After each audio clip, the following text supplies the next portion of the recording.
Your phone buzzes while you're in line for coffee, and you ignore it because you're handling real life. Later, you open the app and see a small penalty you don't remember agreeing to. Not a crisis, not a catastrophe, just a quiet charge that feels like it happened in the margins. You tell yourself it's fine because you're an adult, and you can afford a few euros. Then you notice it's not one fee, it's a family of fees, each one multiplying when you're distracted. The unsettling part isn't the money, it's the feeling that your calendar has a price. Most people think fees punish ignorance, like a math test you failed because you didn't study. But the pattern looks different when you zoom out and watch how fees actually show up. They arrive when you're busy, when the month flips over, when a billing cycle quietly resets. It feels like a personal mistake. It's actually a timing trap. Somewhere in your routine there's a gap between "I meant to" and "it's done," and fees live inside that gap.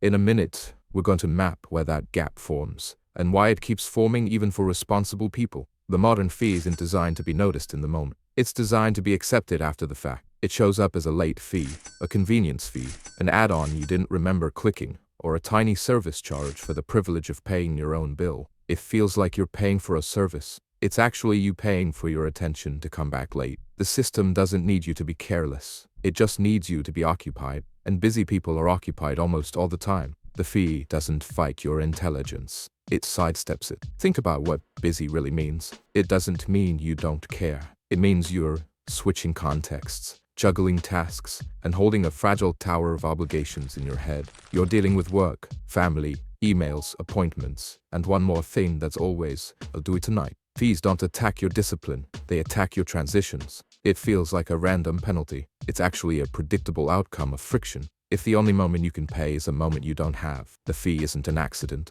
It's the price of a squeezed schedule. Here's the mechanism in plain language. Fees are behavior-shaping tools disguised as prices. A late fee teaches you that deadlines matter more than your intentions. An overdraft fee teaches you that your account balance is not your money. It's a permission system. A convenience fee teaches you that ease is something you rent. It feels like you're being charged for breaking a rule. It's actually you being trained to build your life around their timing. And if you don't, the meter keeps running. You can see the incentives if you look at the calendar like a machine. Companies don't need most customers to pay fees. Just enough customers, often enough to make it reliable. The smartest way to generate fees isn't to make people confused. It's to make the correct path slightly annoying and the easy path slightly expensive. You can mail a check, sure, or you can pay online with a small fee and feel modern about it. You can set autopay, sure, or you can set autopay that fails quietly when a card expires, then rewards the silence with a late fee. It feels like convenience. It's actually a funnel.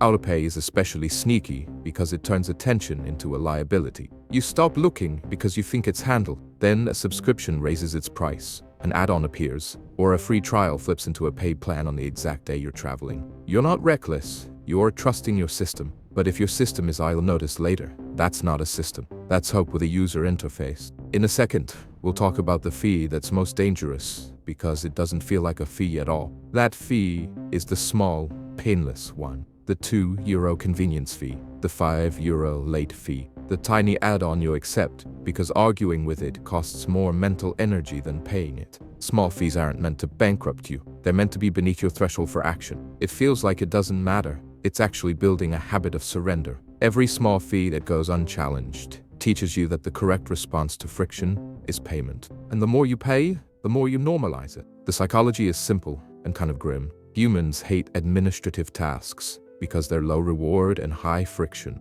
Paying a bill gives you no dopamine, no story, no visible progress. So you delay it, not because you're lazy, but because your brain prioritizes things that feel urgent and meaningful. The fee piggybacks on that. It waits until your attention collapses under load, then charges rent on the collapse. Responsible people pay fees too, not because they're irresponsible, because they're human. Even the language is designed to disarm you. Service fee, processing fee, convenience fee. It sounds neutral, like physics, like gravity, but these are choices inside a system, and the choices are aimed at your default behavior. It feels like you're paying for extra value. It's actually you paying for the privilege of not fighting the process. If the process were smooth, the fee wouldn't exist. If the process is rough by design, the fee is the smoothness being sold back to you. Now, take late fees. A late fee is rarely about the money lost from being late. It's about the behavior you'll adopt to avoid being late again. A fee that's too large makes you angry, and provokes resistance.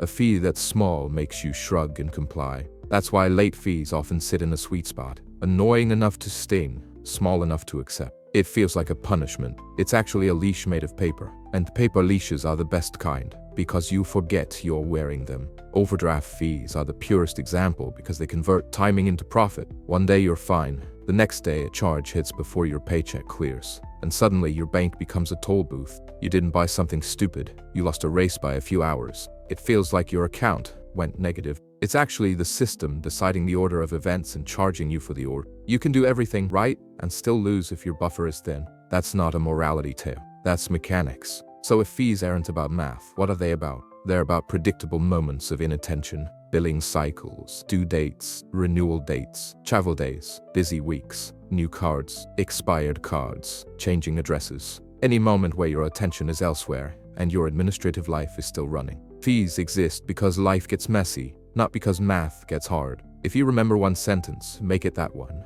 because it changes how you fight back. And next, we're going to turn this into a story you'll recognize. Picture a city with a strange kind of streetlight. It doesn't just light the road. It watches for when people are carrying groceries, when it's raining, when their hands are full. On clear days, the crosswalk button is easy and free. But on the days you're loaded down, the button sticks. There's a second button beside it that works perfectly. Smooth and satisfying, but it costs a coin every time. Most people pay without thinking because they want to get home. They tell themselves it's fair because it's only a coin. It feels like a small price for ease. It's actually a tax on the fact that you're trying to live. Over time, the city learns your rhythm. It makes the free button stickier on the days you're busiest. It adds little rules, little delays, little moments of friction. Nothing that would make the newspaper. Nothing that would make you move neighborhoods. Just enough that you build coin money into your routine and stop noticing the coins. The city doesn't need to trap everyone. It just needs a reliable percentage of people, reliably distracted, reliably paying. That's the whole business model. Now bring it back to your life. If you're busy, your enemy isn't spending. Your enemy is unmanaged timing. The first move is to stop treating fees as rare accidents and start treating them as signals. When a fee appears, it's not just a charge, it's a map point. It marks where your routine failed under pressure. It feels like a one-off mistake. It's actually a repeatable failure mode. And repeatable failure modes can be engineered out. Start with the simplest principle. Protect your attention with automation that you control, not automation that controls you. Alerts are not enough because alerts compete with everything else. A notification bell is a polite suggestion, and busy people ignore polite suggestions. You need defaults that don't require daily willpower. One example is aligning due dates to a single weekly payment day, so you're not paying bills in random pockets of time. Another is creating a buffer rule, so your account is never near the edge where timing can hurt you. The friction isn't the payment. The friction is remembering.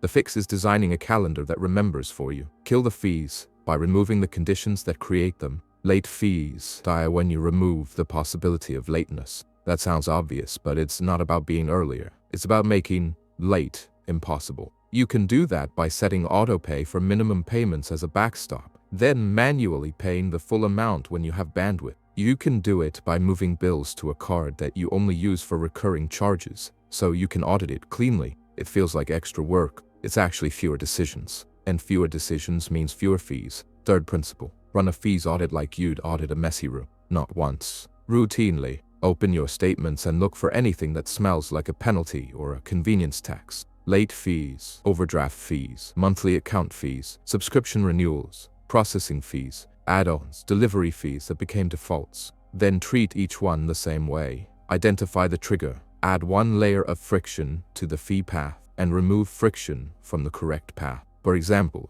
if you keep paying a convenience fee because the free method is annoying, set up the free method once and save it. If you keep missing a due date, shift it or backstop it. It feels like micromanaging. It's actually reclaiming territory. Here's what this looks like in real life. You set a small cash flow buffer that never gets touched because it's not savings, it's shock absorption. You reduce the number of accounts and cards that can trigger surprise failures. You consolidate billing where possible, so your life isn't a scavenger hunt of due dates. You create one monthly ritual, where you scan for fees and cancel anything that's quietly growing. You make the system boring on purpose. And boring is good, because boring doesn't leak money when you're tired. The weird part is how quickly the pressure drops when you do this. Not because you suddenly got smarter, but because you stopped giving the system opportunities. Fees multiply when you're busy because busyness creates gaps. Close the gaps and the fees starve. It feels like you're fighting money problems. It's actually you fighting attention problems. And attention problems are solvable with structure, not shame. So the takeaway is uncomfortable. The world will happily charge you for being functional, for being adult, for being the kind of person who's always handling something. The fee machine doesn't care if you're responsible. It cares if you're distracted. If you build a life with no buffers and no audits, you're volunteering to fund the machine. One line, then we're done. Don't try to be more vigilant. Try to be less available to traps. If you want more of these, pick one fee you've paid in the last month and remove the condition that made it possible.